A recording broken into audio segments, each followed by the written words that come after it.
Hallelujah. स्वागत है आप सबका मेरी भविष्यवाणियों की पुस्तक में। तो आइए हम आज के पवित्र वचन को पढ़ेंगे जो कि परमेश्वर के दास प्रेरित अंकुर यूसुफ नरूला जी के द्वारा लिखा गया है। अपने अगुवे की गवाही पर चलना। जैसा कि उत्पत्ति की पुस्तक अध्याय 24 उसकी 4 आयत में लिखा, परंतु तू मेरे देश में मेरे ही कुटुंबियों के पास जाकर मेरे पुत्र इसहाक के लिए एक पत्नी ले आएगा। मेरे प्रियो, बाइबल कहती है कि अगर आप पाप छोड़कर प्रभु यीशु मसीह को अपना उद्धारकर्ता ग्रहण कर चुके हैं तो आप फल लेकर आने के लिए चुने गए हैं। जिस तरह एक बीज जब बोया जाए तो फल लेकर आता है, उसी तरह से जब आप मसीह को अपना उद्धारकर्ता ग्रहण करते हैं तो आपके अंदर 100 गुना फल लेकर आने का अनुग्रह काम करता है। परमेश्वर ने कहा कि तुम्हारी बुलाहट और दौड़ यही है कि तुम फल लेकर आ सको और तुम्हारा फल बना रहे।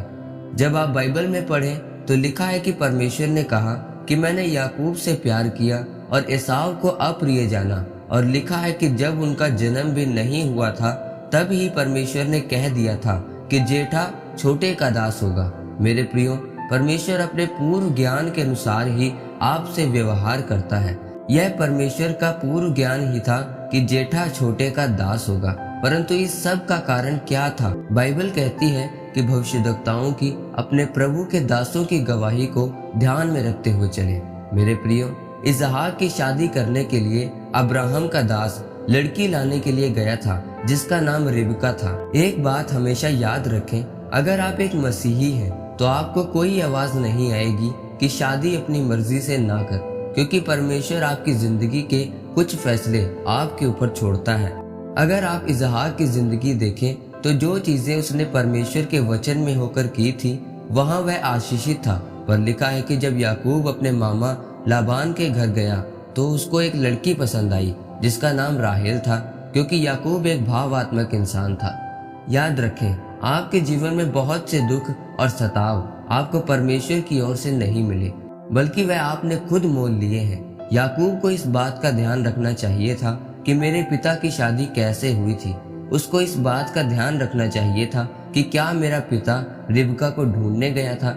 मेरे प्रियो, आप एक बात का ध्यान दें, जब आप इसहाक और याकूब के जीवन के बारे में पढ़ते हैं तो आपको इसहाक की शादीशुदा जिंदगी याकूब से 100 गुना आशीषित मिलेगी। इसलिए आज अपने अगुवे की गवाही को देखें और उसके अनुसार अपना जीवन व्यतीत करें और पवित्रताई में चलें। अगर आप इस रीति से नहीं चलेंगे तो आपका जीवन भी याकूब की तरह होगा, जिसमें आशीषें तो होंगी पर उसके साथ संघर्ष भी होगा। याद रखें, अपने अगुवे की गवाही पर चलें, क्योंकि उनके जीवन में वह गवाही आपके लिए बनाई गई है। एक बात का हमेशा ध्यान रखें, कभी भी अपने अनुग्रह को गाली ना निकालें। अगर आप आत्मिक हैं तो आपको ये समझ होनी चाहिए कि जो आपके आसपास हो रहा है वह क्यों हो रहा है, क्योंकि अगर आप इस अनुग्रह को ना समझते हुए पाप में पड़े तो आप अपने ऊपर अनुग्रह को गाली निकाल रहे हैं। याद रखें, जो चीजें आपको महान बनाती हैं वह छोटी तो लगती हैं पर है वह बड़ी। हमेशा अपने आत्मिक अगुवे की गवाही पर चलें और हर उस आशीष को पाएं जो परमेश्वर ने आपके जीवन के लिए रखी है, क्योंकि यह मायने नहीं करता कि आपने शुरू कैसे किया है, परंतु हर एक काम का अंत मायने करता है। परमेश्वर आपको इस वचन के द्वारा बहुतायत से आशीषित करे। आमीन। आइए परमेश्वर के दास के द्वारा लिखे गए इस अंगीकार को आप मेरे साथ एक मन होकर करें। सर्वशक्तिमान परमेश्वर के नाम में मैं अंगीकार करता हूँ कि परमेश्वर मैं हमेशा आपके वचनों में रहकर अपने अगुवे की गवाही पर चलूंगा और एक आशीषित और संघर्ष रहित जीवन व्यतीत करूंगा, प्रभु यीशु मसीह के नाम में। आमीन। परमेश्वर आपको इस वचन के द्वारा बहुतायत से आशीषित करे। आमीन।